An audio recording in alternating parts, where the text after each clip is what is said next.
Muy buenos días a los radioescuchas que nos sintonizan en las frecuencias de Telemetro Radio, a quienes nos ven por streaming a través de Metcongo, así como en RPC Televisión, en señal de televisión digital terrestre, y a los miles que desde cualquier parte del planeta nos sintonizan en vivo o en diferido a través de las plataformas de Telemetro Cuarto Poder en YouTube. Bienvenidos a la emisión de hoy, lunes 26 de agosto del año 2024. En materia internacional, lo más destacado tiene que ver con que el ministro de Relaciones Exteriores iraní, Abbas Araghchi, ha manifestado ayer domingo que la respuesta del bombardeo en el que murió el líder del grupo terrorista palestino Hamas, Ismael Haniyeh, en Teherán, la llevarán a cabo de forma bien calculada, sosteniendo que no temen una escalada. La reacción de Irán al ataque terrorista israelí en Teherán es definitiva y será medida y bien calculada. No tememos una escalada, pero tampoco la buscamos, a diferencia de Israel, ha indicado a través de su perfil en la red social X, después de recibir una llamada de su homólogo italiano Antonio Tajani, con quien ha tenido una larga conversación centrada en la región. El jefe de la diplomacia italiana ha pedido a Araghchi que alentara una desescalada en el Líbano y en el Mar Rojo, en referencia al partido milicia chií libanés Hezbollah y los rebeldes yemeníes hutíes, con el fin de reducir las tensiones y facilitar las conversaciones en la capital de Egipto, El Cairo. Militares italianos ha recordado Tajani, operan en la frontera entre el Líbano e Israel como parte del contingente de la Fuerza Interina de Naciones Unidas en Líbano, FINUL, e Italia desempeña un papel destacado en la misión naval de la Unión Europea en el Mar Rojo, conocida como Aspides. El alto el fuego en Gaza sigue siendo un paso fundamental para llevar la paz a Oriente Próximo, ha declarado, después de remarcar que Italia apoya todos los esfuerzos de mediación en curso encaminados a una tregua que favorezca la desescalada en la región, la liberación de rehenes y el acceso humanitario. En la madrugada del domingo se ha producido uno de los cruces de ataques más intensos entre Israel y Hezbollah desde el inicio de la guerra en Gaza el pasado 7 de octubre. El ejército israelí lanzó un ataque preventivo contra objetivos de la milicia, a lo que ésta respondió con el lanzamiento de cientos de drones y cohetes, que fueron interceptados la mayoría por la cúpula de hierro. Por otra parte, Japón desplegó aviones de combate este lunes, después de que un avión de inteligencia del ejército chino violó el espacio aéreo japonés, en lo que supone la primera vulneración de este tipo en el archipiélago por parte de una aeronave del país vecino. Un avión chino ha violado el espacio aéreo territorial frente a las islas Danjo, un pequeño archipiélago deshabitado frente a la prefectura de Nagasaki, al suroeste del país, informó el Ministerio de Defensa en un comunicado. El ministerio agregó que había movilizado sus aviones de combate con carácter de emergencia. El artefacto fue identificado como un avión espía Y-9, una aeronave de transporte militar y de recolección de inteligencia mediante la interceptación de señales electrónicas, empleado por el Ejército de la Liberación Popular Chino. Penetró en el espacio aéreo japonés a las 11:29 horas durante unos 2 minutos, añadió el ministerio. En respuesta a la intrusión, las Fuerzas Aéreas de Autodefensa japonesas respondieron con maniobras de despegue rápido, conocidas como Scramble, y emitiendo notificaciones y advertencias, según el texto. En el momento en que los cazas japoneses fueron desplegados, el avión ya se encontraba fuera del espacio aéreo japonés. El ministerio dijo que estaba analizando el propósito del vuelo y continuaba su monitoreo. El comunicado fue acompañado de una foto del Y-9 durante la intromisión tomadas por las Fuerzas Aéreas de Autodefensa. Y por último, al menos 22 personas que viajaban en autobuses y camiones murieron en una acción insurgente en el sur de Pakistán, donde un grupo de hombres armados procedieron a examinar la identidad de los pasajeros y les atacaron con base en su etnia y lugar de origen, afirmó este lunes una fuente oficial. El suceso tuvo lugar en la mañana del lunes en la empobrecida provincia sureña de Baluchistán, donde las fuerzas de seguridad enfrentan una ola de violencia étnica, sectaria y separatista. Al menos 22 personas murieron y 5 resultaron heridas cuando militantes detuvieron varios buses, camiones y furgonetas en una carretera entre Punjab y Baluchistán, dijo Nakbullah Kakar, un alto funcionario en Musaquel. Unos 25 hombres armados bloquearon una carretera y ordenaron a aquellos procedentes de la provincia de Punjab descender de los vehículos tras verificar sus tarjetas de identidad. Según el oficial de policía del distrito de Musaquel, Karam Khan, el funcionario indicó que murieron 19 punjabíes y 3 personas de Baluchistán, en su mayoría trabajadores. El Ejército de Liberación de Baluchistán, BLA, se atribuyó la responsabilidad de los ataques.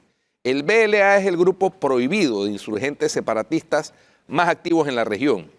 Y Baluchistán, la provincia más grande, pero más volátil y pobre de Pakistán.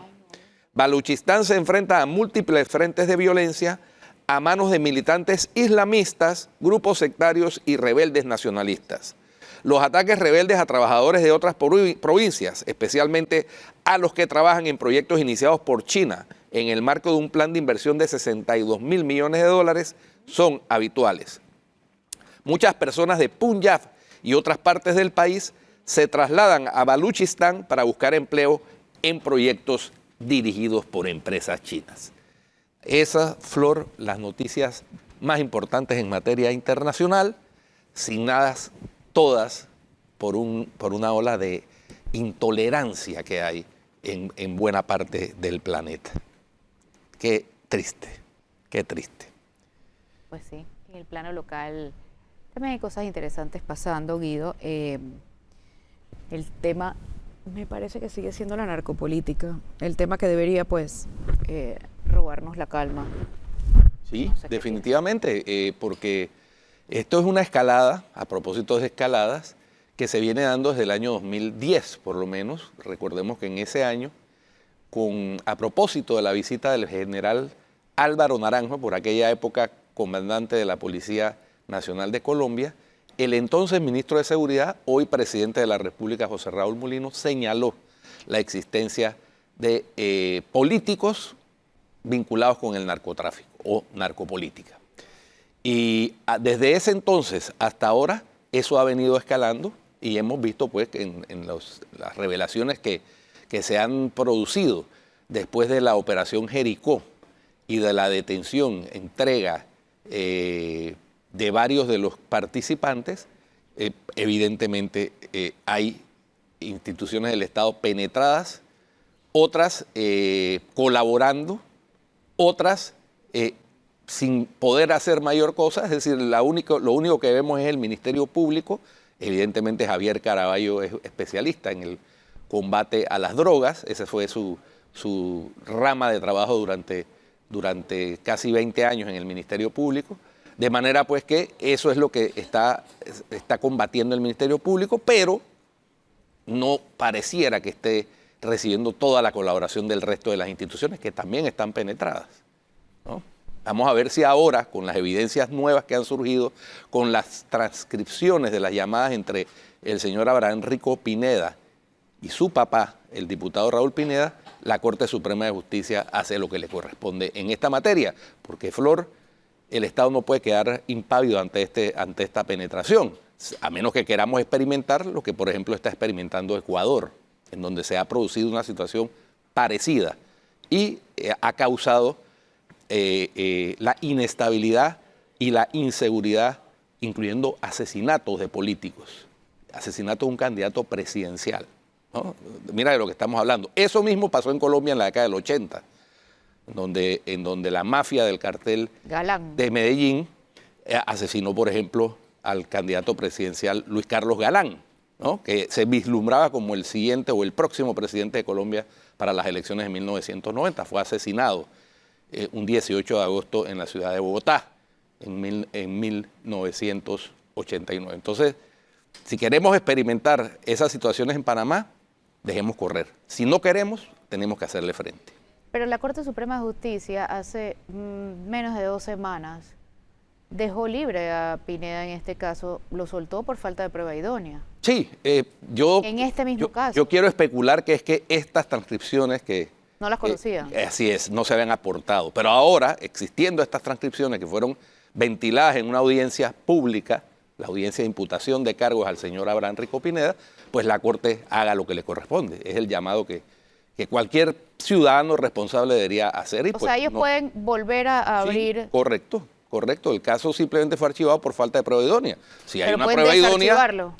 pueden desarchivarlo, claro. ¿No? Sí, correcto, que Eso fue. aportara las pruebas Claro, que siguiera hacían falta. investigando y que si encontraba más información, entonces se la pasara a la Corte y la Corte Mira, decidiera. eso es lo mismo que hicieron en el caso de Zulay Rodríguez, con Sí, el oro. similar. Llegó igualito, Similar. idéntico. Llegó la denuncia al Ministerio Público. El Ministerio Público la remitió a la Corte, que le respondió que no había suficiente información, que investigaran y mandaran con prueba idónea el expediente. Lo hicieron, ya estaban las pruebas en teoría, y la Corte no imputó los cargos. Y cuando Zulay Rodríguez dejó de ser diputada, cuando pierde su curul, entonces la Corte le pasa eso nuevamente al Ministerio Público. Pero ¿qué pasa? Que ya está un delito por prescribir.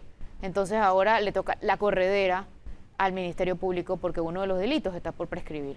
Oye, Exactamente igual que ahora. Claro, pero no ocurre ahora algo similar porque aquí hay delitos que no prescriben. claro, Sí, sí, sí. En este caso, pues particular, ¿no? Claro, pero se ha perdido tiempo, pues. Claro. sí.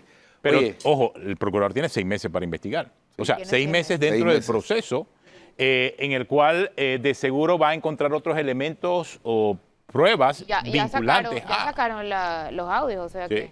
sí. Claro, pero los audios fueron parte del indicio para poder Agarrar al hijo. agarrar Imputarle a cargos los a- involucrados en la operación Jericó. Ahora Enrico. De aquí en adelante entra otro proceso de investigación por parte del Ministerio Público. Sí, pero dice yo, quizás en ese momento todavía no tenían los audios. En efecto, porque los audios tienen fecha de 2 días antes de la captura de la entrega a las autoridades de Rico Pineda.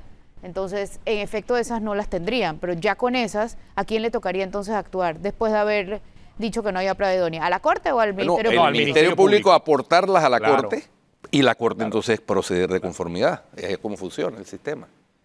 Entonces, Sí, porque le corresponde al Ministerio Público. al Ministerio Público Claro, aportarlas. Pero el Ministerio Público tiene una limitación, y es que en teoría no puede investigar a diputados. No, entregar las pruebas. Ellos no, por eso al diputado Claro. no lo identifican como diputado, sino como El que HNI, investiga hombre al no diputado identificado. es la la Corte. Corte. Pero el Ministerio Público le puede aportar Claro. las pruebas. La a Puede Corte aportar, pero entonces... también hemos visto casos donde la Corte, el Ministerio No, Público... no, no, pero el procedimiento es el siguiente. O sea, el Ministerio Público entrega, la llamada prueba idónea a la Corte. La Corte la admite, en el caso de que la admita, y la Corte decide quién va a investigar. Claro.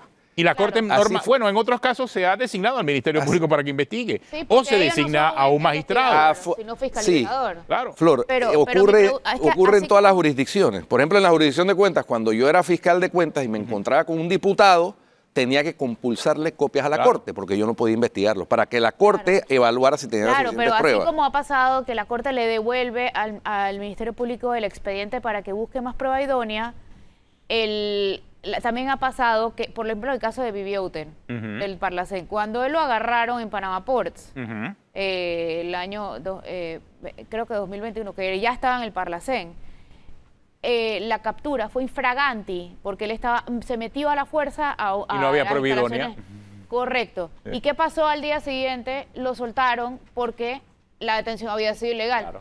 Entonces sí hay una discordancia entre los roles. Claro, y de ahora la que Corte tú y lo el planteas, Ministerio Público. esa discusión yo la estaba siguiendo este fin de semana en redes sociales. Esto viene desde el año 2004 cuando se dieron las reformas constitucionales en ese momento. Ese procedimiento especial a los diputados, porque antes de eso los diputados tenían inmunidad, recordemos, los diputados eran inmunes. Inmunes. Entonces, Había que solicitarle a la Asamblea que le levantaran la inmunidad. Eso era otro tema.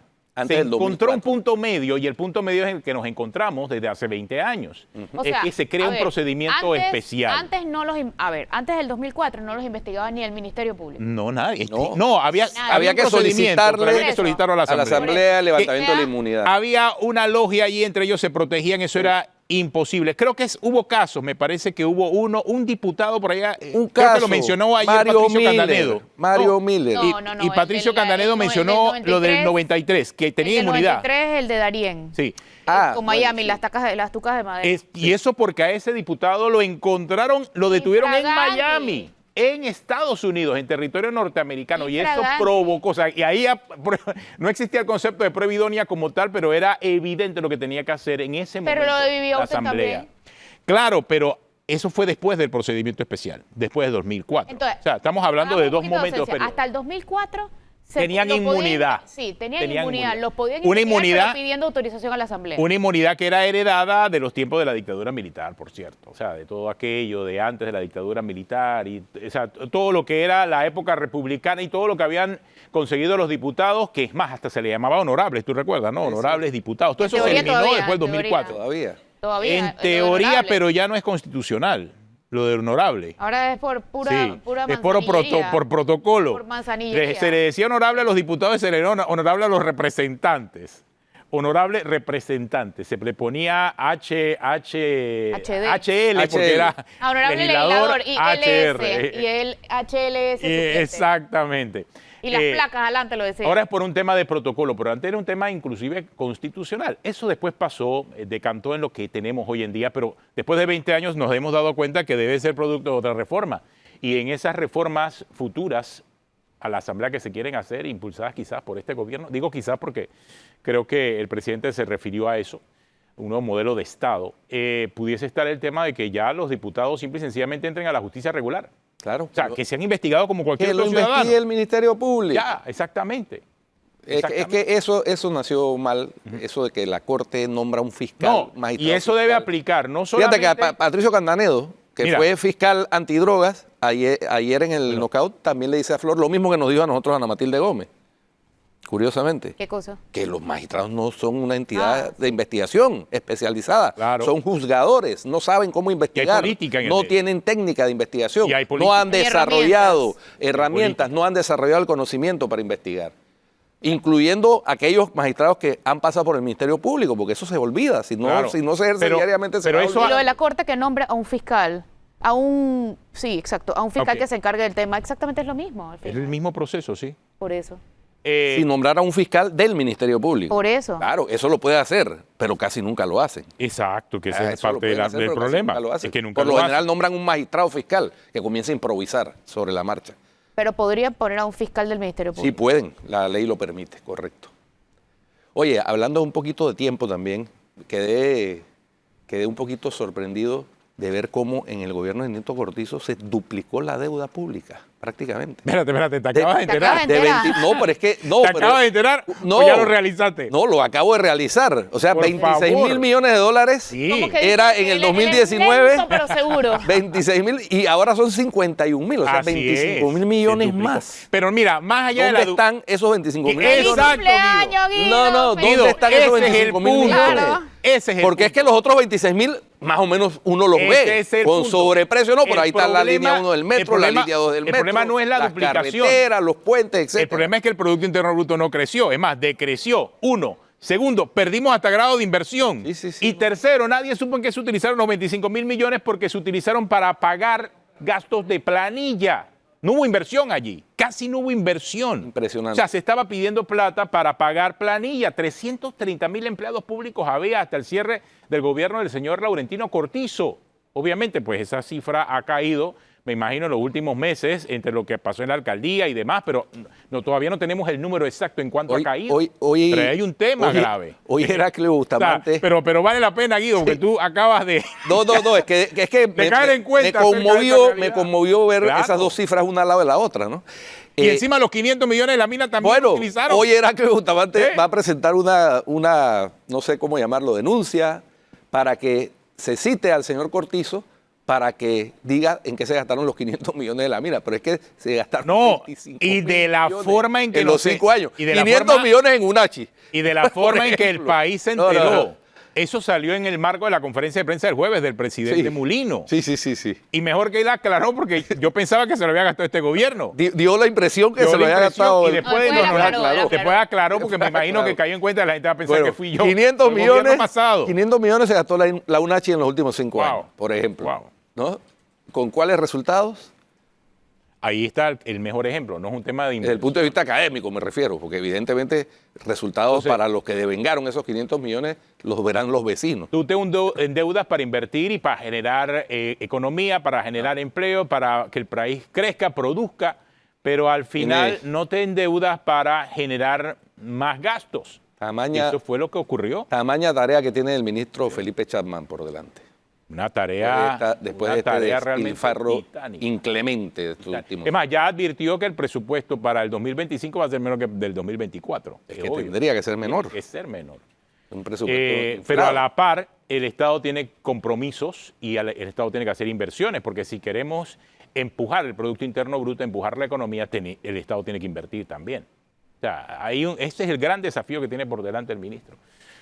Pero bueno, tenemos una pausa, ya regresamos aquí en Cuarto Poder. Va a acompañarnos esta mañana el diputado Francisco Brea del Partido Panameñista. Va a estar con nosotros esta mañana aquí en Cuarto Poder.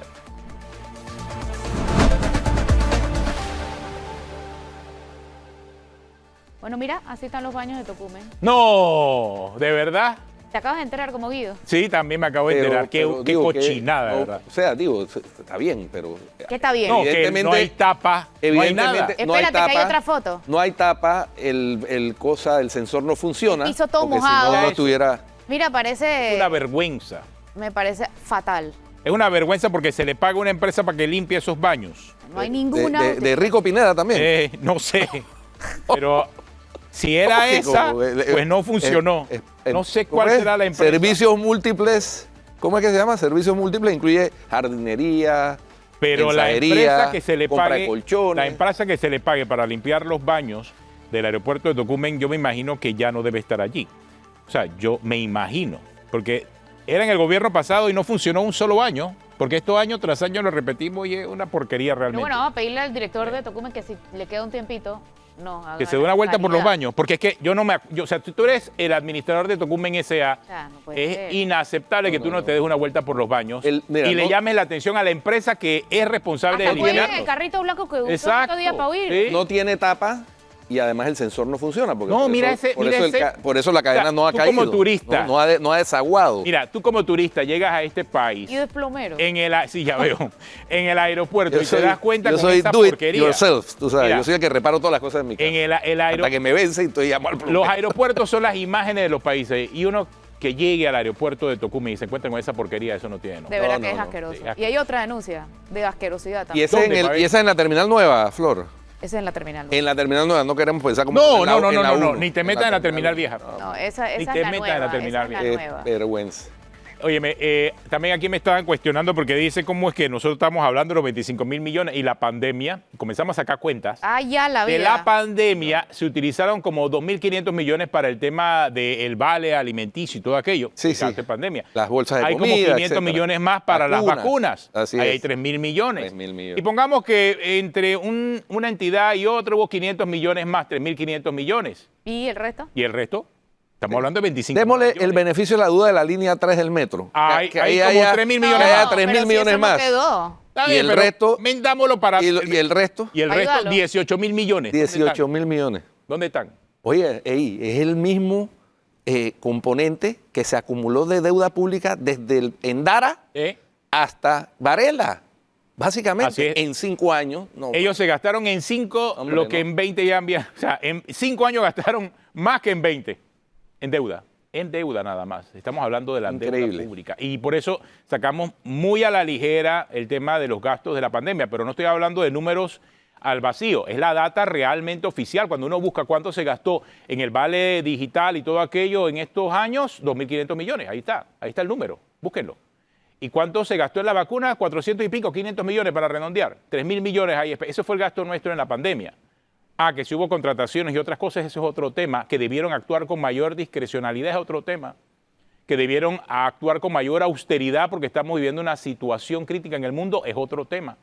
Que si hubo que comprar los respiradores, que hubo que adecuar los hospitales y demás, le pusimos unos 500 millones más, pues. O sea que estamos hablando de 3.500 millones gastos de pandemia. Y lo demás, siguen sobrando más de 15.000 millones. Así que esa es la pregunta que queda en el aire. Pero bueno, nos acompaña esta mañana el diputado Francisco Brea. Está con nosotros aquí en Cuarto Poder. Gracias por acompañarnos, diputado. Y la gran pregunta que tenemos para usted es, ¿qué fue lo que pasó la semana pasada con el voto del Contralor? ¿Por qué el Partido Panameñista votó por el Contralor que propuso... en bloque. En bloque, por cierto. Porque no Fueron es que- los 8 votos. Por el o sea, control. había una línea clara de partido allí. ¿Por qué el Partido Panameñista ahora está apoyando al gobierno? Explíquenos eso. Buenos días. Muy buenos días. Gracias a Tenógenes. Flor y el licenciado Guido, por tenernos aquí el día de hoy. Bueno, en efecto, los 8 votos del Partido Panameñista fueron para el licenciado Anel Flores. Sin embargo, recordemos que el 1 de julio nosotros votamos en libertad y propiamente en esta ocasión no fue un dictamen de la bancada votar de esta manera. En mi caso, el haber votado por Anel Bolo Flores no me exime que el día de mañana no vaya a ser un crítico de su gestión. Yo creo y recabo un poco de su discurso, su promesa de derogar algunos artículos de la Ley 351 del 2022, que básicamente habla de la discrecionalidad que tiene hoy por hoy la Contraloría y de muchos otros aspectos que se esperan. Habló del tema de los auxilios económicos, habló de la descentralización. Entonces yo creo que al final el voto no, los votos míos, por ejemplo, no han sido votos circunstanciales ni de mera motivación. Han sido votos razonados en su momento. Y en esta ocasión, pues, recordando que en el periodo pasado, por ejemplo, los diputados Silva y el diputado Juan Diego se abstuvieron de votar por Gerardo Solís y los diputados Fernández y Edison Ambrosio me parece que le dieron el voto de confianza a Gerardo Solís. Sin embargo, eso nunca los detuvo de ser críticos de la gestión. Yo creo y he sido realmente un crítico de que hoy por hoy, por ejemplo, viendo la realidad de un municipio como el de Cañaza, donde hemos encontrado que tiene no sé cuántos carros, pero nada más encontramos que uno está por Antón y uno se pregunta dónde está la labor de la Contraloría. Entonces, hago realmente el llamado a que se haga todas las reformas, sobre todo la Ley 351, que sabemos que está demandada ante la Corte, pero de aquí a esperar un fallo. O sea, pero se necesita auditar. Por lo que entiendo, le están dando el beneficio de la duda. Pero ¿por qué no dárselo al señor Carlos Barzallo? Yo leí el resumen del señor Carlos Barzallo, me pareció también fenomenal, pero voy a ser muy sincero, en este caso yo opté por darle el voto de confianza a Anel Bolo Flores. Sí, ¿Por pero qué? ¿por qué razón? ¿Qué hizo que la bancada panameñista apoyara esa candidatura? No, pero recordásemos lo que dije al principio. Nosotros no votamos en un bloque como bancada, nos reunimos para definir una decisión de bancada, tal cual como fue el 1 de julio. Básicamente fue un criterio de todos sus miembros, cada uno. O sea, básicamente ustedes no están alineados, pero no estando alineados, igual están tan alineados que votan igual. No todo el tiempo, porque, por ejemplo, mira, por ejemplo, mi voto dentro de la Asamblea. Yo apoyé a Valkyria Chandler el 1 de julio, apoyé a Roberto Zúñiga. Sí, pero ahorita cuando Antonio te acaba de preguntar, ¿por qué le dieron el voto de confianza a uno y no al otro? ¿Cuál es la razón? Yo recalcaría que muchas de nuestras conversaciones, por ejemplo, con el licenciado Bolo Flores, se remite a su discurso del día de toma de posesión, que es derogar la Ley 351. ¿Él les pidió directamente el voto? Sí, como no, él se acercó también a pedir el apoyo de nosotros. ¿Y Carlos Barzallo? Sí se acercó, pero yo no pude conversar con él, sin embargo, estuve pendiente de su intervención dentro de lo que fue el cuestionamiento de parte de la bancada. O sea, ¿el señor Bolo Flores sí le pidió el voto a la bancada panameñista? Sí, pero entiendo que el señor Carlos Barzallo también hizo los esfuerzos pertinentes. Entonces no le voy a quitar ese mérito a él. Pero ¿y por qué no se reunieron con él? Yo me reuní con el señor Bolo Flores, yo no alcancé a reunirme con el señor Carlos. O sea, el señor Bolo Flores se reunió individualmente con cada miembro de la bancada panameñista. Si lo hizo individualmente, yo no sé, pero conmigo sí lo hizo Ajá. de manera separada en su momento. Y le pidió el voto. Bueno, me compartió su visión y me Digo, pidió el ¿cuento voto con ustedes o cuento contigo? ¿Cómo fue? No, él sabe que mi voto es, vamos a decirlo así, y al igual que Medín Jiménez, los dos votamos distinto al resto de la bancada el 1 de julio. Y vino pues a tener esa deferencia con nuestra curul de compartirnos su visión. Nosotros, a pesar de no haber podido entrevistarnos con Carlos Barzallo, sabemos su trayectoria, por ejemplo, sus estudios en la Universidad Nacional, uno en el EM, en la Universidad de Pensilvania, creo que era, y miembro de Transparencia Internacional. He sido director de lo que es la Fundación para la Libertad Ciudadana, que yo soy suscriptor de muchos de los puntos que ellos tienen para este quinquenio dentro de esta asamblea. Pero en este criterio, pues, creemos de que, y esperamos, sabiendo que también no era un secreto. Bolo Flores tenía en la gran mayoría de la asamblea a su favor. Sí, pero sigo sin entender por qué te fuiste por Bolo Flores y no por Carlos Barzallo. O sea, solo para entender, porque me dicen, los dos son espectaculares, los dos hablan muy bien, los dos me gustan, pero voté por Bolo Flores, ¿por qué? Pero precisamente por lo que dijo el día de su toma de posesión. Derogar la Ley 351, sobre todo la discrecionalidad, ¿verdad? aparte de eso, investigar los auxilios económicos y llevar el rol fiscalizador que tiene que llevar. Pero yo entiendo que eso una- también una lo decía contabilidad. Barzallo y otros en sus propuestas, ¿no? Yo creo que Carlos Barzallo tiene hasta un ensayo específicamente, una investigación que hizo sobre el tema de la ley. Mira, Y a de través los de transparencia auxilios y también. de los auxilios económicos. Es O que sea, no- todos esos temas también. Todos esos que temas no que es- tú me es dices, que- yo voté, ok, tú me estás diciendo. Ajá, Entonces yo voté por Wolfredo por las cosas que él dijo en su discurso. El discurso Fue después. fue después de la elección, Del pero del además, voto. pero No, además pero Carlos antes Barzallo de tiene... Antes de elegir, antes de tú ejecutar un voto, tú también consultas. Muchos de los criterios que él expuso dentro de su discurso y otros más, me los puso a mí en persona. Claro, pero Y no, yo no, ayer no te dejaste hablar por Carlos Barzallo. no tuve el tiempo. O por para nadie recordar. más, Recordemos te que Carlos adelanto. Barzallo se presentó el jueves antes de la semana de la postulación. Aníbal Flores vino haciendo un trabajo de hace antes. Eso no le quita el mérito a nadie, ¿eh? Y yo no creo que al final se trate de si uno era mejor que el otro. Viene haciendo el Al trabajo final- desde antes de la espérese, elección. espérese. Aclárenos eso porque ahora ya quedamos confusos. O sea, desde antes de la propuesta de ser contralor, ya el señor Aníbal Flores estaba en la Asamblea. Eso es lo que nos está diciendo. Ya había conversando con compartido ustedes. con algunos diputados sus aspiraciones. Antes de que se conociera, Antes de que se postulara.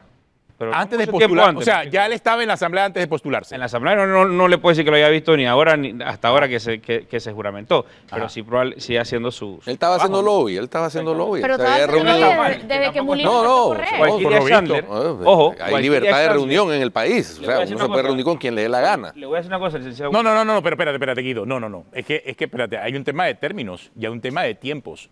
O sea, ¿cómo tú sabías que tú estabas interesado en ser contralor? Es cierto. Claro. Y tú en ese momento te ganaste el voto de todos los diputados, por lo visto. Pero Guido, o sea, ese fue el trabajo. Guido, No sé. Walkiria Chandler habló de su posibilidad de ser candidata Ajá. conmigo en una ocasión circunstancial, inclusive antes de que su bancada lo eligiera. ¿Qué pensaba yo si ella llegase a ser la candidata de su bancada, por ejemplo? Y eso sucedió semanas antes de la elección. Pero usted está hablando de que ella también quería ser contralora. que son de- cosas presidenta distintas. de la- Exactamente. la- Son Es temas una persona- diferentes. Exactamente. Son temas diferentes. Exactamente. O sea, y yo creo que ahí hay que como también, y también hay que ser transparente en eso. Y O prudente. sea, y prudente. O sea, todo el mundo estaba hablando acerca de la figura de Aníbal Flores y por lo Pero si visto, tú pues... tienes una aspiración, tú no te la puedes inventar de hoy para mañana. Yo quise ser diputado y trabajé casi 5 años para poder serlo, recorriendo el circuito también. Por eso, Aníbal Flores quería ser contralor y trabajó desde que cambió la asamblea, o antes de, no sé. Bueno, para ser antes contralor. del periodo de postulaciones sí, probablemente sí lo hizo. No, usted no está En diciendo que efecto sí. lo hizo, disculpe, en efecto lo hizo. Usted no está diciendo que sí fue. Sí, claro que sí. Claro, también eso establece un antes y después para el Partido Panameñista. Por lo que estamos viendo, el Partido Panameñista entonces comienza mundo a está pensando así, alinearse. porque los otros- claro. los otros Y están por lo que usted pensando nos está también. diciendo, ustedes tomaron una decisión inteligente, o sea, votaron a ganador. Ustedes votaron a ganador. pero eso Porque no nos lo quita- mismo que usted nos está describiendo con el señor Bolo Flores, también lo tenía el señor Carlos Barzallo. Ustedes decidieron ir a ganador. Pero eso no nos quita a nosotros el hecho de que mañana no vayamos a ser unos críticos de su Eso habrá gestión. que ver. Eso habrá que verlo, exactamente. Pero es que va a ser así. O sea, yo te lo digo. ¿Tú pones la mano en fuego por la bancada panameñista? No, de mi parte. Pero no, ojo, yo tampoco quito que tengo compañeros que tienen alto valor ahí dentro. Y lo digo, y lo digo. Yo conozco a Jorge Herrera y también le tengo realmente estima. Vamos a hablar precisamente de eso, del futuro del Partido Panameñista. ¿Tenemos que ir a un cambio y volvemos o todavía? Oye, pero No, íbamos a hablar todavía. también de la trata Ah. de personas, ¿no? De la ley de trata de personas. Sí, Sí, también. pero El- antes de eso tenemos otra. Dele, no ¿Hay importa, alguna- dale. No, es que queremos saber si realmente hay una línea Sí. del Partido Panameñista, si el señor Blandón conversa con ustedes como diputados del Partido Panameñista para saber realmente si esto se trata de una línea para definir el futuro político del Partido Panameñista o no. Sería bueno saber eso. Después del cambio. No, ahorita. ahora. No, mira, por ejemplo, en el caso de la elección del Contralor, como lo dije, nosotros no tomamos una decisión conjunta ¿No? y el licenciado José Isabel Blandón no tuvo alguna interacción de una u otra manera con la bancada sobre esta decisión. O sea, no tomaron una decisión conjunta, pero pareciese que sí, porque todos votaron igual. O sea, ahí no hubo disenso, todos votaron de la misma forma. Sí, sí. No ha habido Obvio, coordinación. No es que no nos reunamos, Sí, pero no fue que nos reunimos y dijimos, Vamos la a votar por el línea no. es de esta y manera. no, ¿me explico? y no hubo coordinación, Pero no ha me habido sorprende coordinación que ni para un comunicación tema tan con, importante no se hayan con el Claro, presidente del a mí también. partido. A mí también. Comunicación Eso me en llama la relación a atención, elección Panchito del Brea. Coordinación con relación a la elección del Contralor, no. Porque eso por lo general, yo que fui miembro Hasta de un esta semana partido, nosotros nos vamos a reunir. yo que fui miembro de un partido político y del comité político, un partido político, cuando venía la elección de un contralor, Eso era un tema que se Yo discutía a también nivel del pienso partido. que es importante, ¿no? Pero Y se manda una instrucción a los Pero diputados ¿cuál es la de cómo coyuntura del votar. Partido Panameñista? Hay dos opciones, renovación o no renovación, pero hasta el periodo 2020. Eso hace difícil entonces la coordinación y una línea Es que partidista. sería Jorge Herrera, que acabas de mencionar precisamente hace 2 minutos, que es el diputado de Agua Dulce, el jefe de la bancada, que presidiera el partido panameñista si Blandón renunciara. si ¿O hubiese- debe renunciar todos? Mi percepción personal, yo diría que renunciásemos todos. ¿Me explico? Y fuéramos a una renovación. Lo que yo he escuchado en las consultas que ha realizado Blandón, donde lo acompaña Chiriquí, es que muchos convencionales no quieren el proceso de renovación. ¿Por qué?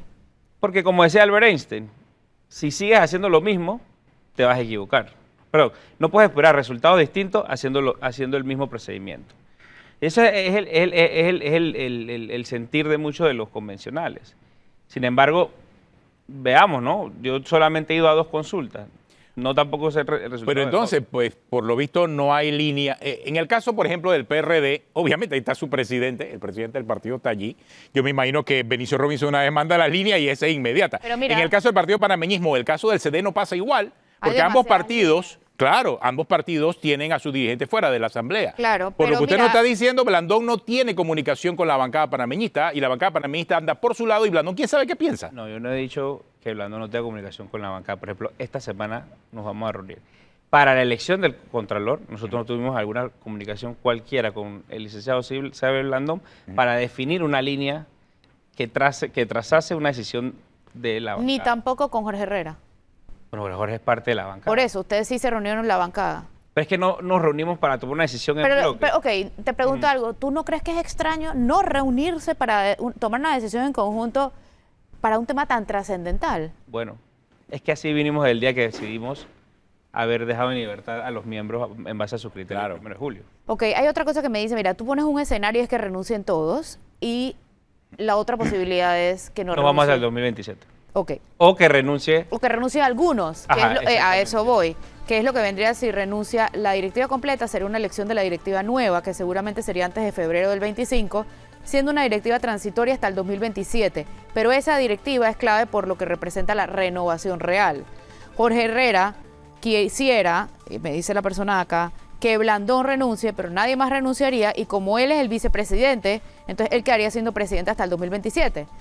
Pero la posición de Blandón entiendo que es todos o nadie, porque, digo, Mira, yo no puedo hablar en cabeza ajena, pero hasta el día de hoy Jorge Herrera, que es una persona que yo le tengo gran admiración, no tengo por qué negarlo, no me ha dicho yo quiero ser presidente del Partido Panameñista. Yo vivo aquí. mira, Barzallo tampoco te dijo. Pero ¿tú crees que entre una decisión y la otra, a mí me parece que los dos eran buenos candidatos, ¿no? No, sí, Pero claro. tienes que haber elegido esa a uno es por algo en un balance, específico. Pero uno define una línea y el otro no. O sea, en el caso de la manera en que se votó por el diputado Anel Flores, se El no define, diputado, el perdón, el Contralor. nuevo Contralor, los diputados definen una línea partidista. O sea, pareciese que van a apoyar las decisiones que tome la bancada de RM. No, o sea, pero- cuando exactamente, y usted estuvo en campaña con el Partido Panameñista, que estaba en alianza con el Partido Correcto. Cambio Democrático, y el Correcto. Partido Cambio Democrático y el Partido Panameñista tenían una línea en campaña totalmente contraria a la de RM. Y ahora es Explíquenos exactamente ahora la cómo misma. en la Asamblea cambió todo eso. Igual que el PRD. ¿Eh? Pero yo no puedo hablar por una línea establecida de la bancada, yo puedo hablar por mi voto. No, me Tercero. refiero a la participación suya en la campaña política reciente. Porque usted estaba en el grupo del Partido Panameñista, fue postulado por el Partido Panameñista, Correcto. que tenía una comunicación contraria a Lo que habría a todo lo que planteado hacía RM. Correcto. Entonces explíquenos cómo eso cambió en unos meses ahora en la Asamblea. Pero no ha cambiado, porque yo he sido consecuente con mis votos. Yo he votado en contra de la línea, vamos a decirlo así, de gobierno, en ocasiones, y en algunas ocasiones, según el criterio, he votado. Pero en la decisión más importante que pudiese tomar la Asamblea, votaron... 1 de julio. No. No, No, la del Contralor. El ¿No te Contralor. parece más importante la del Contralor? Claro. Son igualmente importantes, ¿no? Uy, Sí, pero la del No, 1 para de julio, nada. todos los 1 de julio hay elección de directiva. Claro. Pero O sea, Contralor es una vez cada Así y 5 además años. es. hay distribución de poder en la directiva entre 5 personas. Y hay el una jefe distribución del de poder. Contralor es la Asamblea. Bueno, pero y la Asamblea seguirá fiscalizando la Contraloría y este diputado la seguirá fiscalizando. Bueno. A mí me pareció muy bien el discurso, porque va en consecuencia Sí, de lo los que discursos habíamos siempre hablado. son hermosos. Y ahora lo que viene es la parte de ejecutarlo, ¿no? Todos los discursos son una locura. Vamos a un cambio y volvemos y seguimos hablando.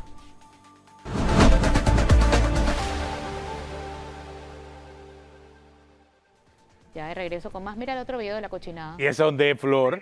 En la calle Demetrio H. Brit, en en Casco Viejo, perdón.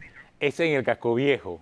Sí. ¡Epa! Ay, chala. Y no es que, Y no es que la, entonces, ojo. Esa ojo, no quedó del gobierno pasado, ¿no? No, y no es que la comunidad sea cochina. Es No, que esos no tanques recogen. están llenos producto del uso y abuso de los restaurantes y bares en el casco antiguo, Es que que- no tienen recolección privada de desechos y entonces usan Exacto. los tanques de la comunidad para depositar su basura. Ese es el punto. O sea, los restaurantes del Casco Viejo van a tener que organizarse o la autoridad SEO tiene que hacer 3 Oye, o 4 que paguen- recorridos que al pa- día. Que si tú tienes un restaurante Claro. que genera una cantidad de desechos por encima Sí. de lo normal, pues paga un servicio privado de recolección de esos desechos. Es una cochinada. Hombre, esto. no.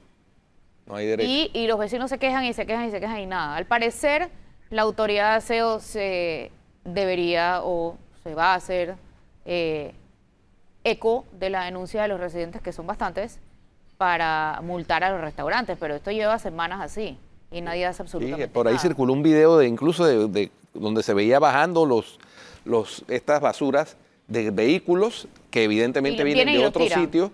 Y entonces como ya no les caben los tanques verdes que están ahí, dejan pues lo afuera. depositan y claro, llegan las aves de rapiña, los populares gallinazos, las desbaratan y miren ese muladar. No, hombre. Bueno. Entonces cae la lluvia y la lluvia lleva todos esos desechos. No, de verdad que No, hombre. precaria la Y situación. así queremos un Disney en la ciudad de Panamá. Sí, imagínate, ¿no? Pero es un tema de prioridades. Hombre. ¿Ah? Es un tema de prioridades. Primero hay que limpiarla. Oiga, a Primero hay que propósito, limpiarla. diputado, cuéntenos un poquito del anteproyecto de ley que modifica la regulación que hay sobre trata de personas, que es un problema que se ha vuelto también un problema crítico en el mundo y Panamá no escapa pues a esa realidad. No es solamente un problema, es un negocio. Y hoy por hoy es el negocio ilícito, el segundo negocio ilícito por debajo del blanqueo de capitales, pero por delante del tráfico de drogas, más, vamos a decirlo así, que más produce. Por ejemplo, según la OIT, 150.000 millones de dólares se produjeron el año pasado y 25 millones de dólares están expuestos a la trata de personas. ¿Para qué sucede en Panamá? Cuando tú ves la estadística de trata de personas, te dice que en el 2023 hubieron 28 casos de trata de personas y que hoy por hoy, en el 2024, hay 4 víctimas de trata de personas en el 2024 y 11 víctimas en el 2023. Pero cuando tú lo comparas con Costa Rica tiene 56 víctimas en el 2023 y 11 víctimas en lo que va del 2024. Perdón, y 44 víctimas en lo que va del 2024. Eso tiene su porqué. Panamá tiene una ley, que es la Ley 79 del 2011, que es la ley que nosotros estamos modificando, que hoy por hoy es el anteproyecto número 110 que va a la Comisión de Gobierno, esperemos la próxima semana. Entonces, este proyecto adecúa mucho de lo que es el Código Penal y la ley actual a los estándares internacionales, para que Panamá cumpla con ciertos criterios que tiene la Oficina de Crimen y Droga de las Naciones Unidas. Entre estos, por ejemplo, está que ¿qué es lo que puede estar pasando y por qué tenemos un registro más bajo? Porque tenemos muchos delitos que no están dentro de la trata de personas. Pero también que nosotros en el artículo 456, acápite A, especificamos que para que sea trata de personas tiene que existir la movilización, ¿verdad? Y usualmente de personas de afuera hacia este país o de aquí este país hacia afuera. Esto lo eliminamos, porque trata de personas también es cuando una persona ejerce un poder sobre otra, que es vulnerable y, por ejemplo, le obliga al trabajo forzado. Se aumentan las penas, por ejemplo, para los niños menores de edad de 20 a 30 años. Y tengo que decirlo, este proyecto en un gran porcentaje no es de mi autoría ni la de todo el despacho que tenemos dentro de la Asamblea. Es también parte, en una gran cantidad, de mesas de trabajo que se dieron con, con los entes civiles y con el Estado durante el periodo pasado. Nosotros lo hemos retomado para presentarlo y esperamos ese apoyo de la ciudadanía para llevarlo hacia adelante. Este, por ejemplo, crea en el Consejo de Trata de Personas de Panamá 5 puestos más que le dan más puestos a la sociedad civil y entra entonces lo que sería el MEF, el Senadis y el Ministerio de la Mujer. Entre muchos otros aspectos que estamos cambiando que son y modificando, que son aproximadamente 23 artículos. Una de las problemáticas, y de tiempo en tiempo hay operativos, conjuntos de migración con la policía, tiene que ver con las redes de prostitución que hay. Esto incluiría, porque esas mujeres que vienen, por lo general vienen del sur, de varios países del sur, ¿no? Colombia, Venezuela, Brasil, Argentina, Chile, qué sé yo, algunas de Centroamérica, llegan, pero no tienen el pasaporte, porque he leído que les quitan el pasaporte, les retiran el pasaporte y ahí se está ejerciendo el poder que usted llama sobre la persona. El proxeneta, porque eso se llama proxenetismo también, les retiene el pasaporte y no se los entrega hasta que cumplan una determinada cuota. Así es. Ese delito estaría también tipificado.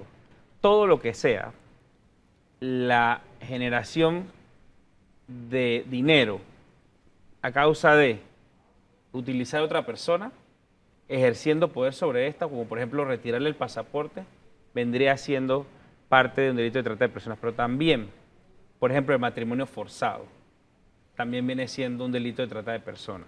Entonces, Panamá es muy importante que tenga sus índices actualizados. ¿Cómo es el tema del matrimonio forzado? Cuando te obligan, por ejemplo, ya sea que seas un menor, a que te cases con... O no un menor, sino que tienes dependencia de algún miembro de la familia o la familia, pero ahí, y te obligan a casarte con otra persona. Pero hay religiones, digámoslo así, que eso es la tradición, ¿no? Los matrimonios arreglados que llaman, bueno, en donde se ha ejercido tradicionalmente un poder sobre las mujeres, sobre todo, y los papás hacen el arreglo del matrimonio con gente que incluso no conocen. Eso es una tradición en algunas religiones. Bueno, tiene su matices y esto se va a ver en la Asamblea Nacional. Lo invitamos a que forme parte del debate. Claro, con mucho gusto. Aquí todos los días estamos debatiendo. Ya me doy cuenta. Este no es debate abierto, este es cuarto poder. No por gusto parece el ring de la UFC. ¿Te parece? Sí. El hexágono. Con lo así, el hexágono. El hexágono. Sí, exactamente. Así es una media luna aquí. Un hexágono. Esto es como una cosa ahí medio... Ay, hombre. No, ponte a ver la Oiga, Entonces, diputado. nada más para terminar, el partido panameñista no es que está aliado con el gobierno, mejor dicho, no está aliado con la Sí, bancada. porque la gente ha dicho Sí. la alianza de los partidos tradicionales. Claro. Además, la alianza Es de que la es Alameda. cierto, le llaman. así es, la alianza de la Alameda. La alianza de los partidos tradicionales versus la bancada independiente. Sí. Mira, yo les voy a decir algo.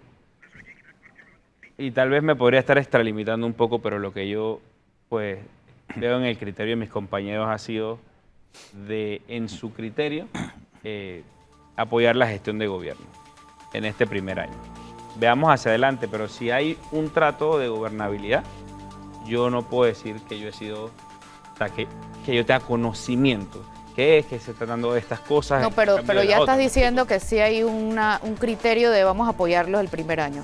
¿Compartes eso? Bueno, mis acciones han hablado por sí mismas. Sí, Es ya. que hay una No, que está sí y claro. una que no. ¿Ah? Pero es que nunca ha sido actuado ni por el entusiasmo, ni por simplemente el hacer algo porque sí. Ha sido en base al criterio de muchas cosas que quiero. Pero bueno, el criterio, y eso me parece muy importante para que cerremos, el criterio de la bancada panameñista es apoyar al gobierno en su primer año, oficialmente. Bueno, el criterio de muchos de la mayoría de los integrantes ha sido asegurarlo. Pero tú sabes que no veo, en la medida en que yo no lo veo tanto en apoyo al gobierno, ojo, por eso yo hago la diferenciación.